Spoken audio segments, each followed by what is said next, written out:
everybody? Welcome back to another episode of the Hubler Auto Group Coach's Corner. I'm your host, Thomas Crow, and with me, looks like Brian Powers is not here. So with me today is the Franklin Community High School Spanish teacher / swim coach, Zach DeWitt. Coach DeWitt. Thank you. So, Coach, we'll jump right into it. So, with how your season's gone, obviously it's gone well. How has COVID affected you? COVID is plagued us all for more reasons than one. Just like everybody else, we've been dealing with some tracing issues, both from school, occasionally in the pool. Luckily, we've held our cases down to a minimum, but anytime you do get a case, of course, that means their training mates or lifting partners or whatever have you, those kids are going to be affected. I'll knock on wood, so far somewhat good.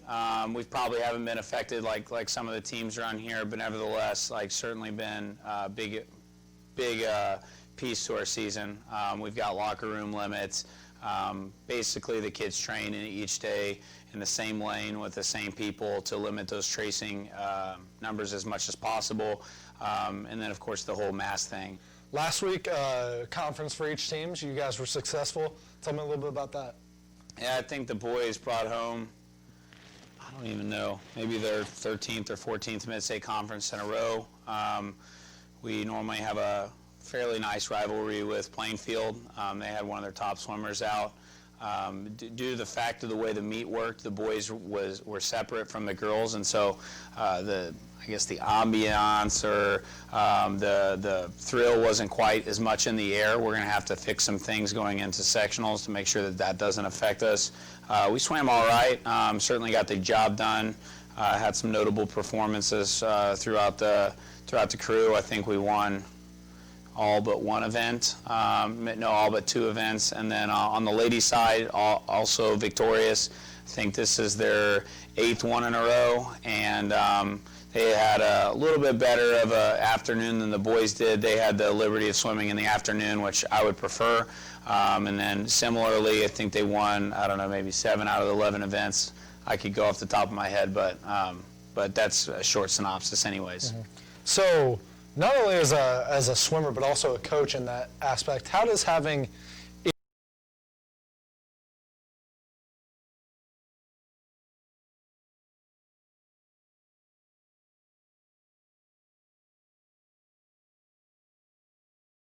the bright light, so to speak, this is going to have some negative effects. Now, luckily, most of these kids have been dealing with this situation throughout an entire season, and so I think by the time the big moments roll around, state will not have fans in the stands, and then our sectional meet also no fans in the stands.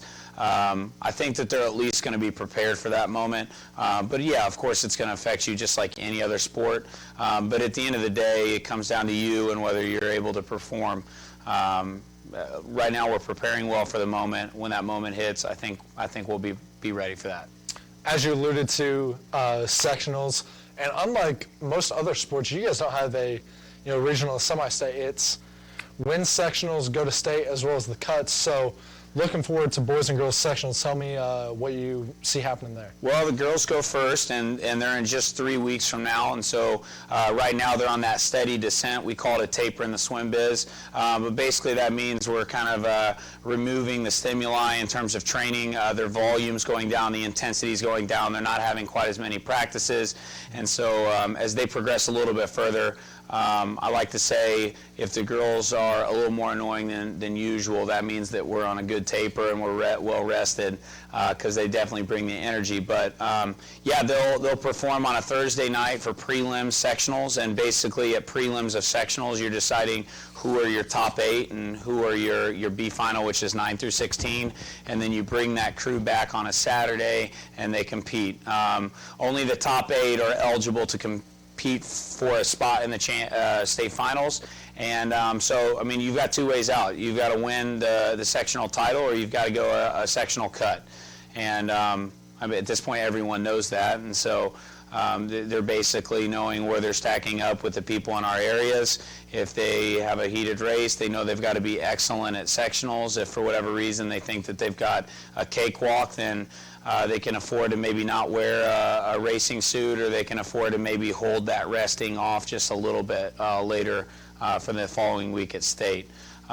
So again, like you said, it goes girls sectionals first weekend of February, girls state, then the boys get their turn. They're the third week of sectionals, third week of February, and then the last week of February they swim in the state finals. So with, a couple weeks before the girls, a couple weeks before the boys, how many more meets do you have in between then? From this point until girls sectionals, we have a meet against Whiteland this Thursday. That's a dual meet.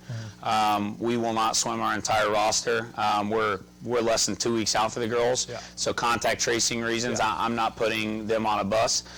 So we're going to take a different crew over to Whiteland. Then this weekend we have what we call the JV Championships meet. It's hosted at Brownsburg. It's a lot of the quote-unquote blue blood programs. They send all of their JV kids to one locale, let them duke it out for a Saturday afternoon. So we're looking forward to that.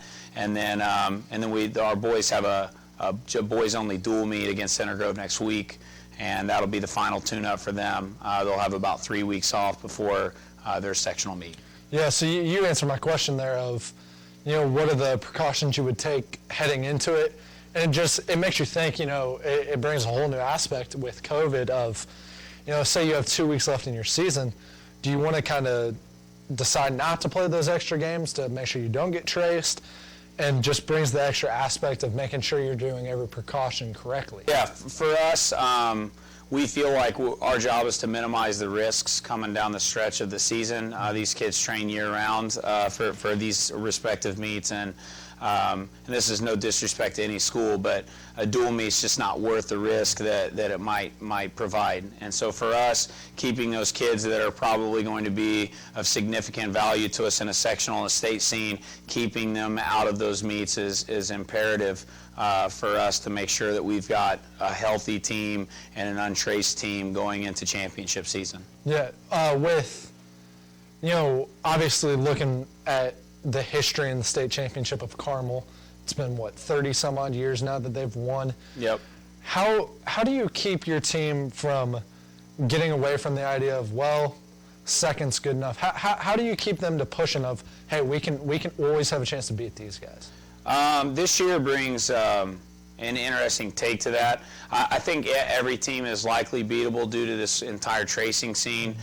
Who's to know what the state meet will even look like? And so our job is to make sure that we're prepared to do the best of our ability. At the end of the day, like in swimming, we can't dictate what Carmel does, and we can't dictate how they're going to swim. We can dictate what races we're going to swim and to what ability we're going to do that. And so for me personally, like we've got a very us approach in terms of we're going to focus on ourselves, we're going to get better every day. Not that that's coach speak, but if you're ever to knock off a team like that, it's because you were focusing on yourself and bettering yourself each and every day in order to do that. Focusing on Carmel doesn't make us better. Mm-hmm. Like you said, with each and every day, obviously being a swimmer is a heavy workload. Do you ever worry that, as we get later into the season, that you want to make sure you don't overwork your swimmers? Yeah, of course. That's my job as a swim coach, is to keep my fingers on the pulse, so to speak, of each and every one of these athletes.